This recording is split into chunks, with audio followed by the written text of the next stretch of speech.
কেন্দ্রীয় সরকারের কথা দুটো বলি। আমাদের দেশের কেন্দ্রীয় সরকার কে? তিনি হলেন নরেন্দ্র মোদী। আজকে বলুন তো, ও যে কোনো কাজ ভারতবর্ষে করতে যাচ্ছে বাবা মুসলমানদেরকে সাইজ করার জন্যে, অন্য কোনো জাতিকে নয় বাবা, খালি মুসলমানকে সাইজ করার জন্যে। কিন্তু বাবজি, যার গর্ত কে খুঁড়ে নিজের গর্তই নিজেই পড়ে, ঠিক না বেশি জোর বলুন। আজকে বলুন এনআরসি থেকে নিয়ে, রদবদল টাকা থেকে নিয়ে, একবারে ওয়াকফ সম্পত্তি থেকে নিয়ে এবার আবার একটা জিনিস চালু করেছে বাবা। কি সেটা? আপনাদের দিকে হয়নি নাকি? হয়েছে? এ বাবা এসআইআর, আল্লাহর রহম করম শুনেলেন, এসআইআর করলে মুসলমানদের কোনো ভয় নাই বাপ। আমি আইজুল হক বলে যাচ্ছি, ভয় নাই। তার কারণ কি জানেন? মুসলমানদের ডকুমেন্টস আছে না নাই?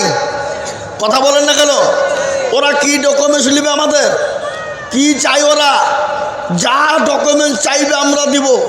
তা যদি মনে করে না কাগজপাতি নেব না, তোমাদের তার দাদা তার দাদা তার দাদার সার্টিফিকেট, জন্ম সার্টিফিকেট দেখাও, পৈতৃক সম্পত্তি দেখাও, তাহলে ওদেরকে কবর থেকে খুঁড়বো, খুঁড়িয়ে ওদের হাড়গুলাকে বের করে রিসার্চ করে ভালো করে বলবে এই গেলে আমাদের ভারতের জন্ম আমাদের, ঠিক না বেঠি?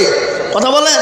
আর ওদেরকে যদি বলে তোদের ডকুমেন্ট দে, তোর দাদা তার দাদার দে, ওদের তো নাই বাপ, ওরা দিবে কি করি?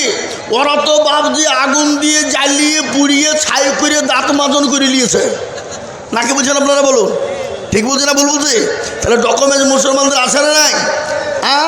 আজকে ভারতবর্ষে জন্ম নিল মুসলমানেরা, আর মুসলমানদেরকে বিদেশি বলে তেড়ে দিবা, আর অথচ তোমরা হলে বিদেশি, ওটারও খোঁজ নিলি না। এ বাবা কে গো? আদবানির বাড়ি কোথায়? পাকিস্তান। ইন্ডিয়া এসে হয়ে গেল স্বদেশী, তাই কি না? অটল বিহারী বাজপেয়ীর বাড়ি কোথায়? পাকিস্তান। ভারতে এসে হয়ে গেল স্বদেশী। সোনিয়া গান্ধীর বাড়ি কোথায়? ইটালি। ভারতে এসে হয়ে গেল স্বদেশী। জ্যোতি বসুর বাড়ি কোথায়? বাংলাদেশ। ইন্ডিয়ায় এসে হয়ে গেল স্বদেশী। আর বুদ্ধবাবুর বাড়ি হলো বাংলাদেশ, ভারতে এসে হলো স্বদেশী। প্রণব মুখার্জির বাড়ি হলো বাংলাদেশ, ভারতে এসে হয়ে গেল স্বদেশী। মিঠুন চক্রবর্তীর বাড়ি হলো বাংলাদেশ, ইন্ডিয়ায় এসে হলো স্বদেশী। অধীর রঞ্জন চৌধুরীর বাড়ি হলো বাংলাদেশ, ভারতে এসে হলো স্বদেশী। আর আমরা ইন্ডিয়াতে জন্ম নিয়ে আমরাই হইলাম বিদেশি। সিঙ্গড়ার ভিতরে আলু ঢুকলো কি করি বাবা? বুঝতে পারলেন না কথাটা? মুসলমান, সিঙ্গড়ার ভিতরে আলু কি করে ঢুকলো বুঝে নিতে হবে। ওরা কায়দা কৌশল করে বাবা মুসলমানদেরকে যেন তেন প্রকারের দেশ থেকে তাড়িয়ে দিতে চাইছে, পারবে না। কেন? এদিকের পার্শ্ববর্তী রাজ্য এই যে বিহার বাবা, এই এসআইআর করতে গিয়ে 54 লক্ষ মানুষ বাদ পড়েছে। কত লক্ষ? কথা বলেন না কেন? 54 লক্ষ। তার মধ্যে 44 লক্ষ হলো হিন্দু ভাইয়েরা। থাকলো কত? 10 লক্ষ। এই 10 লক্ষর ভিতরে বিদেশি, স্বদেশি, এদেশি, ওদেশি, অমক তমক, মুচি, মুন্ডা, মেথর, কোল, ভিল, মুসলমান মিলিয়ে 10 লক্ষ বাবা। বুঝতে পেরেছেন না? পারেননি? তারপরে মুসলমানদের ভিতরেও থাকতো না, কিন্তু মুসলমানদের একটা দোষ আছে। মেয়ে যখন জন্ম নেয়, মেয়ের তো তখন নাম হয় আমিনা খাতুন। কি খাতুন? জোরে বলুন। আমিনা খাতুন। তারপরে বিয়ে যখন দিয়ে দিই তখন বলি আমিনা বিবি। তারপরে যখন স্বামী মারা যায় তখন হয়ে যায় আমিনা বেওয়া। কি বুঝতে পারলেন না? এই ডকুমেন্টসে আমাদেরকে হয়তো বাবজি তাদেরকে আমাদের ওই সবগুলো আটকে গেছে। আজকে আমি এটা হিন্দু মুসলমান বলতে চাইনি। আজকে যারা হিন্দু করে পাগল, ওই যে শুভেন্দু, কি নাম? শুভেন্দু বাবু আজকে হিন্দুর দরদ দেখাচ্ছে বাবা। এনআরসি হলো কোথায়? আসামের মাটিতে 24 লক্ষ মানুষকে ডিটেনশন ক্যাম্পে ভরা হলো, তার মধ্যে 19 লক্ষ হলো ওরা। কারা? ওরা হিন্দু ভাইয়েরা, মতুয়ারা, সনাতনীরা। আজকে তাদেরকে কি বলবো বাপ, আজকে শুনেলে ওনারা কিছু কথা লয়। এটা হচ্ছে রাজনীতির গন্ধ বাবা, রাজনীতির লড়াই। যেন কোনো প্রকারে হিন্দু মুসলমান দাঙ্গা লাগিয়ে দিয়ে মসনদ দখল করতে চায়। কিন্তু পশ্চিমবাংলার হিন্দু মুসলমান ওরা পাগল নয়, ওরা কাঁধে কাঁধ মিলিয়ে সাথে সাথ দিয়ে হিন্দু মুসলমান শিখ ইসাই একসঙ্গে দেশে বসবাস করতে চায়। ওরা তোমার কথাই ফেতনা বাজাতে চায় না। আর একজন হারামখোর আগাছা অর্জুন সিং, আমি এখানে কদিন আগে বলে এলাম বনগাঁ জেলায়, এই বনগাঁতে নদিয়ায়, সেই অর্জুন সিংয়ের এলাকায় অর্জুন সিং বলেছে মুসলমানদের পুজো করা যাবে না, মূর্তি পুজোয় যাবে না, মুসলমানরা ব্যবহার করবে না, ওটা হারাম। কিন্তু মুসলমানদের কোরআন নাকি বলেছে, ইসলাম বলেছে রেপ করলে কোনো যায় আসে না, কি ধর্ষণ করলে কোনো যায় আসে না। আমি বলবো অর্জুন সিং, তোর বাপের ক্ষমতা থাকলে মুসলমানদের সামনে এসে বল ইসলামের বিরুদ্ধে এবং কোরআনের বিরুদ্ধে, তোর কলিজা ছিঁড়ে আমরা বের করে ফেলবো। ফেলবো না? ফেলবো না? জোরে বলুন। জি, আমি আপনাদেরকে বলতে চাই বন্ধু, ভারতবর্ষে তোমরা আজকে দুদিনের মসনদ পেয়ে তোমরা আজকে মনে করছো নিজেদেরকে যা ইচ্ছা তাই ভেবে নিয়েছ। শুনে লাও, ভারতের মাটিতে মুসলমান রাজত্ব কতদিন করেছিল? যারা বল কতদিন? 800 বছর রাজত্ব করেছিল। মুসলমান যদি মনে করত ভারতের জমিনে কোনো মন্দির থুব না, গির্জা থুব না, গুরুদুয়ার থুব না, ভারতের জমিনে একটাও মন্দির পাওয়া যেত না, গির্জা পাওয়া যেত না, হিন্দু খুঁজে পাওয়া যেত না, ডমডকল মুচিমেতুর খুঁজে পাওয়া যেত না। আজকে দুদিনের মসনদে তেড়ে বসে মুসলমানদের মসজিদ ভেঙে দাও, মাদ্রাসা ভেঙে দাও, কোরআনকেও অবমাননা করো। আল্লাহ মানুষকে ছাড় দেয় কিন্তু ছেড়ে দেয় না। যারা ইসলামের বিরোধিতা করেছে আল্লাহ তাদেরকে দুনিয়ার জমিনেই মিটিয়ে দিয়েছে। দিয়েছে না দেয়নি? কথা বলেন। কোরআনের ফেরাউন, নমরুদ, আবু জাহেল, আবু লাহাব, উতবা, সাইবা, মুগিরা, এ বাবা ইসলামের দুশ্মন ছিল কিনা? আল্লাহ রাসূলুল্লাহ সাল্লাল্লাহু আলাইহি সাল্লামকে মিটিয়ে দিতে চেয়েছিল। আল্লাহ বলে নবী গো আপনি টেনশন করবেন না, আজকে যারা আপনাকে মিটিয়ে দিতে চাইছে আমি আল্লাহ তাদেরকে মিটিয়ে দিব, ওদের নাম নেওয়ার মতো লোক কেউ থাকবে? আচ্ছা বলুন তো, পৃথিবীতে বিভিন্ন জাতি আছে, ফেরাউন কোনো ছেলের নাম রাখে? কোনো জাতি রাখে? নমরুদ নাম রাখে? আবু জেহেল রাখে? তার মানে কি হিন্দু মুসলমান ডোম ডকল মুচি মেতর কোল ভিল মুচি মুন্ডা সবাই তারা জানে যে 1 নম্বর হারামি মার্কা লোক ছিল আবু জেহেল, আবু লাহাব, উতবা, ফেরাউন, নমরুদ। এই জন্য ছেলের নাম কেউ রাখে না বাবা। তাই আমি যেটা বলছিলাম, ইসলাম কি বলেছে? লাকুম দীনুকুম ওয়ালিয়া দীন, তোমার ধর্ম তোমার কাছে, আমার ধর্ম আমার কাছে। লা ইকরাহা ফিদ্দীন, ধর্মের ব্যাপারে বাড়াবাড়ি করো না, এটা ইসলাম বলেছে। ইসলামের নেতারা, মুসলমানদের নেতারা, মুসলমানদের বাদশারা অন্য জাতির সঙ্গে কি ব্যবহার করেছে একটু শুনেলেন। আল্লাহ নবী, দয়াল নবী, প্যারা নবী, রাহমাতাল লিল আলামিন বাবা হঠাৎ একদিন সাহাবা একরামদেরকে কোরআনে কারিমা শিক্ষা দিচ্ছেন।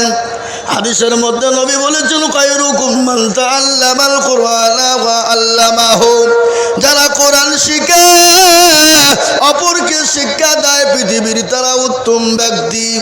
রাসূলুল্লাহ সাল্লাল্লাহু আলাইহি সাল্লাম কোরআন শিক্ষা দেয়। ইতিমধ্যে এক ইহুদি আল্লাহ নবীর কাছে এলেন, বলে ইয়া রাসূলুল্লাহ, নবী গো আমি আপনাকে 100 খান টাকা রাখতে দিলাম, ওগো নবী আমি 15 দিনের মাথায় এসে আপনার কাছ থেকে টাকাটা নেব। রাসূলুল্লাহ টাকাটা নিয়ে নিলেন। 1 দিন চলে যায়, 2 দিন চলে যায়, 3 দিন চলে যায়, 5 দিনের পর ওই ইহুদি ভিতর বড় খারাপ, নবীকে অপমান অপদস্থ করবে। রাসূলুল্লাহর কাছে চলে এলেন, আল্লাহ নবীর কলার কানা চেপে ধরে তুলে বললেন, মুহাম্মদ আমি জানি তোমার বংশের মানুষ বড় খারাপ, তোমার খানদান বড় খারাপ, মানুষের পয়সা কেড়ে নেয়, মানুষের পয়সা নষ্ট করে দেয়। ও মুহাম্মদ সাল্লাল্লাহু আলাইহি ওয়াসাল্লাম, আমি তোমাকে 100 টাকা দিয়েছিলাম, কেন তুমি দাও নাই? রাসূলুল্লাহর কলার কানা যখন চেপে ধরা হলো, পাশেই ছিলেন সাহাবা হযরত ওমর, অলঙ্গা তরবারি দিয়ে ওই ইহুদির হাতের ওপর আঘাত দিয়ে দেয়। নবীজি বসে গেলেন, ইহুদি অনেক দূরে চলে গেলেন। কিছুক্ষণ পরে রাসূলুল্লাহ ডাক দিয়ে বলে, ওমর গো, এদিকে এসো, বলো তুমি ওকে কেন মেরেছ? কেন মেরেছ বলো। যাও তুমি তাকে মারির বদলে 5 কেজি খেজুর দিয়ে দাও, আর 100 টাকা তাকে তুমি দিয়ে দাও। ইহুদি বলল, আরে ইনি তো সেই দয়ার নবী, মায়ার নবী, ইনি তো রাহমাতাল লিল আলামিন, ইনার চেহারা এত সুন্দর, আল্লাহ নবীর চেহারা এত সুন্দর ছিল। দয়ার নবী কি তিনি কাটা কাপড় পরতেন, এখন থান পিড়ে মিডিল দিয়ে সিটি পারতেন, তিনি বসতেন তো রাজাকে তার সিংহাসনে অত সুন্দর লাগতো না। এ মুসলমান, আল্লাহ নবী দয়ার নবীর কথা বললেন ইহুদি, ইনি তো সে দয়ার নবী, ইনি তো দয়ার মানুষ। সঙ্গে সঙ্গে ওই ইহুদি নবীজির কাছে এলেন, এসে বলে, নবী গো, আপনি আমাকে ক্ষমা করে দিন, মাফ করে দিন। ওগো নবী, আমি আপনার উম্মত নয়, আমি হলো ঈসা নবী আলাইহিস সালামের জামানার উম্মত। ওগো রাসূল, আমি তাওরাত জবর ইনজিলের ভিতরে দেখেছিলাম পৃথিবীর জমিনে এমন একজন নবী দুনিয়াতে আসবে, যার নাম হবে মুহাম্মদ, যার মায়ের নাম হবে আমিনা, যার বাপের নাম হবে আব্দুল্লাহ। নবী গো, আপনি আমাকে ক্ষমা করে দিন, মাফ করে দিন। বিশ্ব নবী বললেন, ও ইহুদি ভাই, তোমার তো এখনো 10 দিন টাইম ছিল, তুমি টাকার যদি প্রয়োজন হয় তুমি আমার কাছে কেন তুমি চাইলে না বলো? ওই ইহুদি নবীজির হাত কানা ধরলেন। আল্লাহ নবী বলেন, ও ভাই, আমি তোমাকে ক্ষমা করে দিলাম, মাফ করে দিলাম। ইহুদি বলেন, নবী গো, আপনি আমাকে পড়িয়ে নিন কলিমা লা ইলাহা ইল্লাল্লাহু মুহাম্মাদুর রাসূলুল্লাহ। এ মুসলমান, তিনি তো দয়াল নবী, মায়ার নবী, রাহমাতাল লিল আলামিন। গজল আছে না, আল্লাহর নবী মায়ার নবী গো, আপনি নবী আমার জীবনের জীবন। আল্লাহর নবী মায়ার নবী গো, আপনি নবী আমার জীবনের জীবন। আপনি আমার জীবন সাথী, অন্ধকার কবরের বাতি, আপনি হইলেন নিরুদুনিয়ার ধন। আল্লাহ নবী মায়া নবী গো, আপনি নবী আমার জীবনের জীবন। আপনি রহমাতাল লিল আলামিন, আপনি উম্মতের জামিল, আপনি হইলেন গুনাহগার উম্মতের আপনজন। আল্লাহর নবী মায়া নবী গো, আপনি নবী আমার জীবনের জীবন। দেখিয়া আপনার মাঝে যা, ভাগ্যবতী হইলেন খাদিজা। দেখিয়া আপনার মাঝে যা, ভাগ্যবতী হইলেন খাদিজা। সোফা দিলেন জীবন যৌবন, অমাল দৌলত ছিল আপনাকে সোফা দিল। অমাল দৌলত ছিল আপনাকে সোফা দিল, আপনাকে বানাইল আল্লাহ নবী মায়া নবী গো আপনি নবী আমার জীবনের জীবন। মুসলমান আল্লাহ নবী নবী বায়ান নবী রহমাতুল লিল আলামিন ইহুদিকে ক্ষমা করে দিলেন, মাফ করে দিলেন। এই ছিল মুসলমানদের নেতা, এই ছিল মুসলমানদের আদর্শর নেতা। এই মুসলমানদের যারা নবীর আদর্শিত হয়েছে তারা কোনোদিন কাউকে গালি দিতে পারে না, কোনোদিন কারো মাল চুরি করতে পারে না, কোনো ধর্মকে গালি দিতে পারে না, কোনো জাতিকে গালি দিতে পারে না, কোনো জাতির উপর কোনো আঘাত করতে পারে না। তাই শুনেলেন ভালো করে, আল্লাহ নবীর একজন সাহাবা, নবীর আদর্শিত বাবা, যার নাম হলো হযরতে ওমর।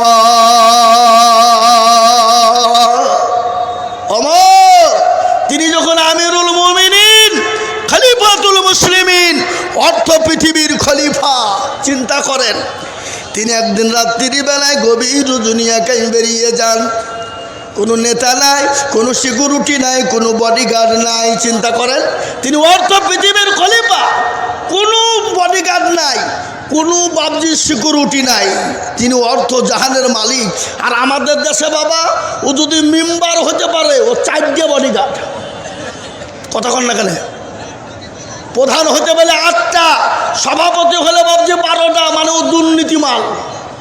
কথা কন না যে আমি নেতাদের 12টা মতো খালি বসে শোনেন, খালি কেবল তো শুরু করলাম বাবা, একটু বসে যান, আজকে বাহিনী করব, তারপরে চাইবো কি, তাই তো নাকি? থাকবেন তো নাকি ইনশাল্লাহ? ইনশাল্লাহ।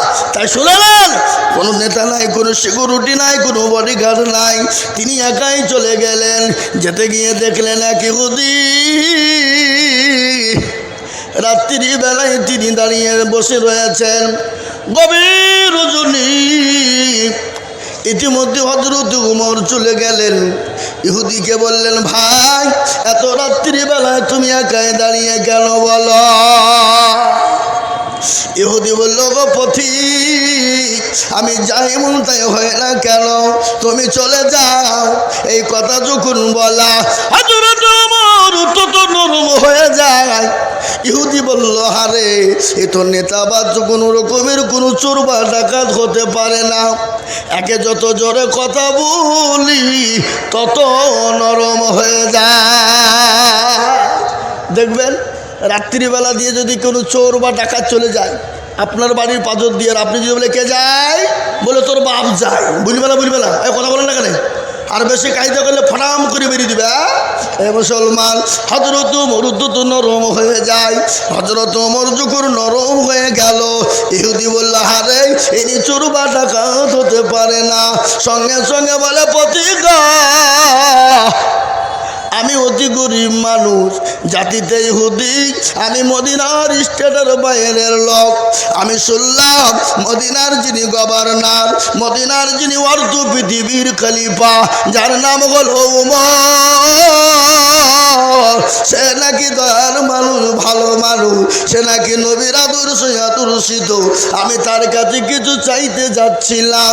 ইতিমধ্যে আমার বিবি ছিল আমার সঙ্গে, আমার বিবির প্রসব বেদনা উঠে যায়। আমি তাম্বু কেড়ে দিয়ে আমার বেবিকে ওই তাম্বুর ভিতরে রেখে দিয়েছি।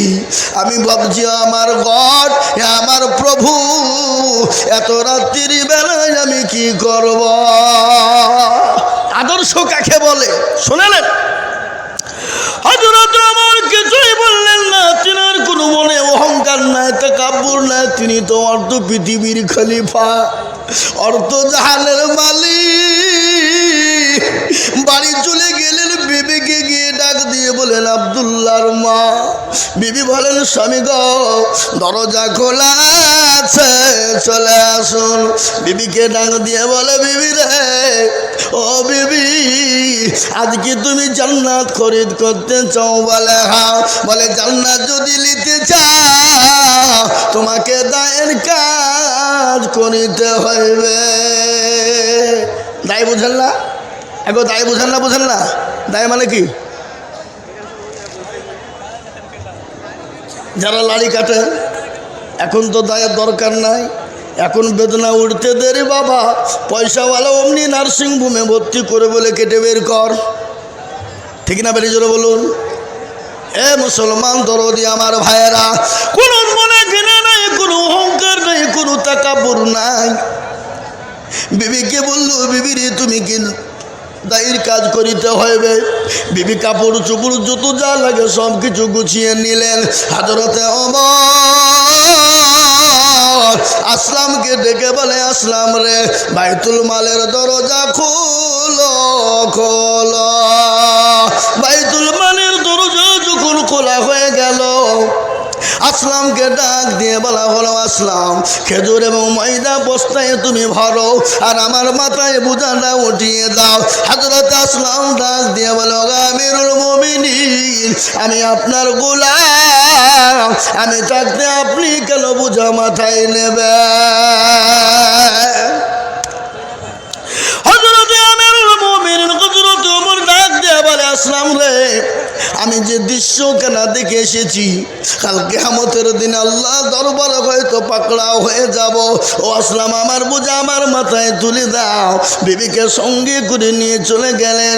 বিবিকে নিয়ে যাওয়ার পর বলে, বিবি তাম্বুর ভিতরে তুমি ঢুকে যাও।